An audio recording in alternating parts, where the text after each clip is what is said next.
Whoa. All right, making a video. I think. Maybe. Maybe not. Anyway, economics channel. Yeah, I just wanted to emphasize a point that I guess not enough people are making, so I'll make it. Is that all value in the economy is made out of work or inconvenience, labor of some kind. That's what makes what you buy, I mean, worth something. It's the fact that somebody has to go to the trouble to make something valuable. Um, I mean, it's like 99% of the equation. Very rarely do you just walk around and find value just sitting on the ground. Yeah, now and then somebody will find a diamond walking on the beach, but it just doesn't happen that often. Um, and so, some people think that it's all about demand and what people demand. Well, of course it is. People demand things that equate to their comfort. And so there's commodities like diamonds that don't really have a lot of practical use, but they're valuable to human beings, and so they're a kind of currency, and that's all they are. So they're kind of like just finding money. Gold, precious metals, most of those can be put in the same category. But what gives value to that stuff is the fact that it can be exchanged for labor, and that's really what it's all about in the end, is labor. And so there's in the world we exist in now, all debt, which is value, is basically a claim on future labor. And so what we've basically, the problem that's been created is that people have acquired a claim to an entitlement to your labor, let's say. In the terms of national debt, that would be a claim on any citizen's labor in the future. And they've acquired that claim based on possession or ownership, generally speaking. Um, and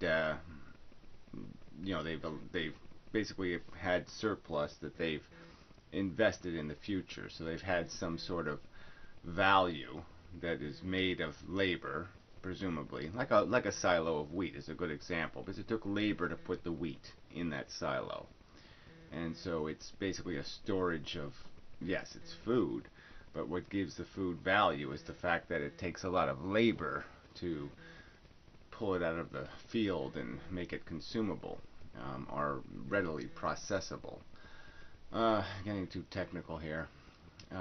Is really the point is that it's all about labor, and the fact that we have now extended, we have claims on labor that go way in excess of what the world can currently produce. And so there's this claim on all this future labor, and effectively the claims on future labor have just gone too far into the future. There's no practical way the average person can pay the amount of productivity they're required to produce. So those debts can't be paid. Those labor debts can't be paid because the people can't produce the value, especially in a world where labor is getting cheaper because of high density population in countries with no standard that obliges labor to be well compensated. So as wages go down, the value of labor goes down. More labor, you have to do more work to get the same value back, or the same entitlement to work back, in a sense. So that's all we're really exchanging. Then the bottom line is all exchanges, all transactions are a transaction over labor, over your inconvenience, your time, your risk, your willingness to produce for somebody else, generally speaking. That's what you're transacting. And currencies are sort of irrelevant to all of this. They don't make, um, they don't change the equation any. Obviously, they're claims, they're tickets saying somebody's owed something. But in most cases, those claims were sort of transacted in a, although it's dishonest in terms of the fact that a lot of this debt was created without any intention to pay it back, which nobody would agree to. I mean, even realistically, you wouldn't want to have a credit card that when you buy something on the credit card that you'll never pay the principal back and that you'll pay interest forever. Because that would be insane. Because you would pay hundreds of times the value of whatever you're buying. So if you're buying a $10 item, but you never pay it back, you never pay the principal back, you're going to end up paying hundreds, thousands of dollars for the $10 item over time. And that's when life becomes a rental. And that's the problem is we basically have rented life from people who have huge stores of claims. Um, and this whole the whole thing starts because somebody needs to initiate work. I'll go back real quick to the analogy, but if you're two people and you're exchanging your work value, there's always the problem of who goes first. If I say I'm going to help you build your house and then you're going to help me build my house, well, if I build your house first, I'm risking that you'll drop dead and then you won't show up to help me build my house, and so I'll lose in the transaction. And so where all this investment capital comes in is that it's the impetus to pay that initial person, to say, well, here's a guaranteed contract. So when you go to build the house, you get a guaranteed contract. You get compensation that has value. And somebody has to produce that upfront money to pay you to do the work so that you have a guaranteed contract. But they're demanding interest for doing that.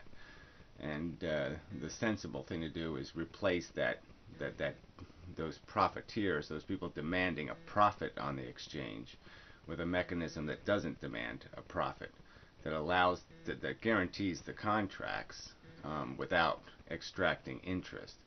So a mechanism that would allow for productive investment without extracting a profit. And then we've also broken the system and made it hugely advantageous to the rich by creating bankruptcy, which allows the rich to, they can inherit the benefits, the profits of risk taking, but they don't effectively inherit the downside, the bankruptcies. There's no legacy bankruptcy. There's legacy wealth, but no legacy bankruptcy. So the bankruptcy ends up being paid by the consumer through the cost of doing business. Or taxation directly, or bailouts, or all these other like corporations. Corporations, somehow all of a sudden nobody's responsible. So if you create a bunch of toxic waste, it's the state's problem to clean it up. There's no corporation. The corporation says, no, we don't have the money. Well, no, then go after the shareholders. They're the corporation. But the system we have allows stocks to lose all their value, but it doesn't allow you to be liable for the irresponsibility of the companies you invest in. So a company like an Enron can steal money. A lot of people in the stock market make money. Some people lose their investment, but nobody's held liable for the mess made, the negative liability. And at minimum, all the price of bankruptcy should come out of an inheritance tax. The people benefiting from this risk-taking bullshit game should be obliged to pay the freight for it, which is bankruptcy. That's the net. They should be paying for the net. So anyway, yeah, this just isn't that complicated. And so that's it. That's enough for this. That's enough for today. Try again another day, and then another day, and then another day, and then the world's gonna blow up. So anyway, till next time. And such.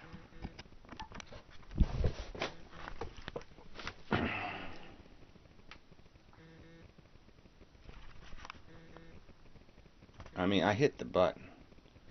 I heard it go beep.